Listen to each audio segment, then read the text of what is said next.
eros gamos. They need to keep you in a state of polarization and fear and resistance to unity consciousness, because that's their only tool to stop a being from progressing to a higher timeline. So what you'll see is really spiritual teachings even trying to avert, trying to scare people away from this inner alchemical wedding, because that's the military-industrial complex's only method to be able to stop a person from entering into the higher timelines for humanity. So when these two are unified into a higher, what's called unity consciousness, that's when we're able to rectify oppositional forces. They are no longer opposing one another. They are no longer dominating one another within. Instead now, they have synchronized, like the infinity symbol, into paradox. So the alchemical wedding is the rectifying of opposing forces that then we see aren't so much opposing. Instead, they're divine counterparts. They're a syzygy. And when we have this within, now we have actualized what was once just the potential of human form. It has become actualized into a whole human being, or the macrocosm man. In the ancient Greek mystery traditions, eros gamos was a ritual carried out entirely in the feminine mysteries, done through an initiation process through high priestesses in a matriarchal system. But the best way that we could see this depiction, or this illustration of what's exactly going on, is through the Magician Tarot card. If you look at the Magician Tarot card, you will find that what's being done is exactly what we are calling eros gamos. The magician has one hand with a wand pointed up to the sky, which is showing that one of the directions of the great work that's being done is towards spirit. The other one is casted below, meaning in the physical form, meaning in the material world. And then on the table right next to him, which is actually low-key an omen to the pyramids in Egypt, but what's on the table is the elements that are within all human beings. So on the table you have all of the elements, and what the Magician Tarot card is doing is reorganizing through spirit and through matter, a reorganization process of those elements. And what the alchemist is specifically doing, or the magician, because the magician is the alchemist, what the magician is doing is turning 4 into 1, into the quintessence, or the fifth element.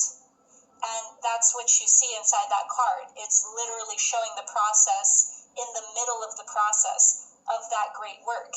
It's making all of those 4 elements into its higher, which is spirit or ether. So the fifth element is also another way that we could call eros gamos by its more celestial name. It's known as ether. And when we do the great work and engage in this process of the alchemical wedding, what we're doing is purifying all of our elements: earth, air, water, fire. We're purifying them, and then we're figuring out a way that they can be combined in a form, or they can be reconfigured in a form that creates unity within them, where they're not in opposition to each other, and they're not coming from an unconscious space or a shadowy space. They're coming from a space of purification, and then from there they're being combined so that they're utilizing one another. All of the elements aren't in a conflict with one another. They're no longer opposing. Instead, like a Rubik's Cube almost, they have reconfigured themselves so that they've all transformed, which is the whole point of alchemy. The whole point of alchemy is a transmutation. So it's transmuting those base metals or those elements into their highest form with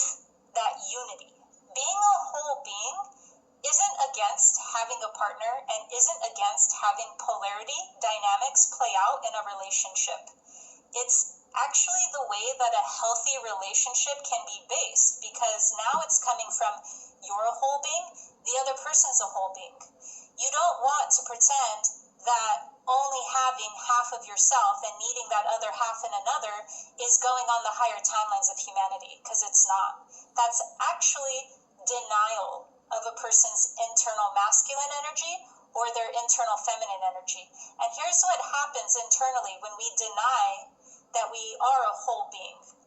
What happens is, if we deny, for instance, our feminine energy, we might deny our feminine energy out of wanting to reject it due to trauma, due to our own ancestral domination, all these different reasons why we won't own our feminine energy. We're still going to have feminine energy. It doesn't really matter if we deny it or not. The same for our masculine energy. Whether we're afraid of exhibiting our masculine energy or owning our masculine energy or admitting we have masculine energy, it's still going to have masculine energy within our unconsciousness. So what happens when we deny that we are the microcosm to the macrocosm is, it doesn't make us good people, it doesn't make us healthy. It actually turns into its opposite. So if we don't admit and own our masculine energy, then it goes and it twists and forms into our subconscious, and that turns into toxic masculine energy. So it's still going to express. And the same for our feminine energy. If we don't own our feminine energy, then we're still going to have feminine energy. It's just going to get suppressed, and it's going to turn into toxic feminine energy.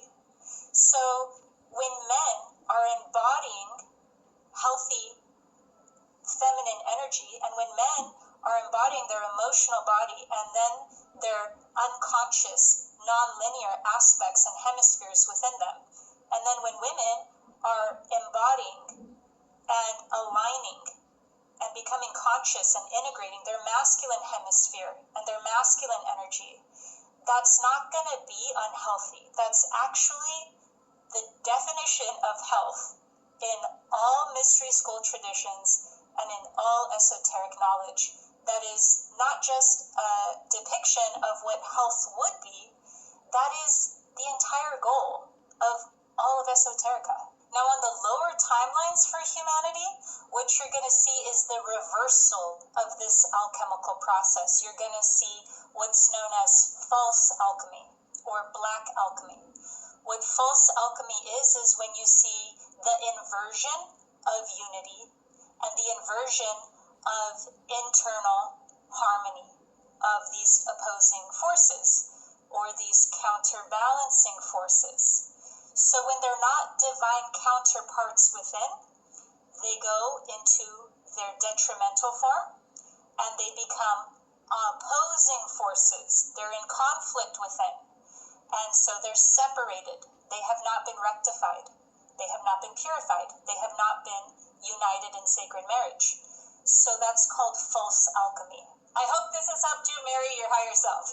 Make sure to subscribe to my channel for higher dimensional guidance through spiritual awakening. See you next time.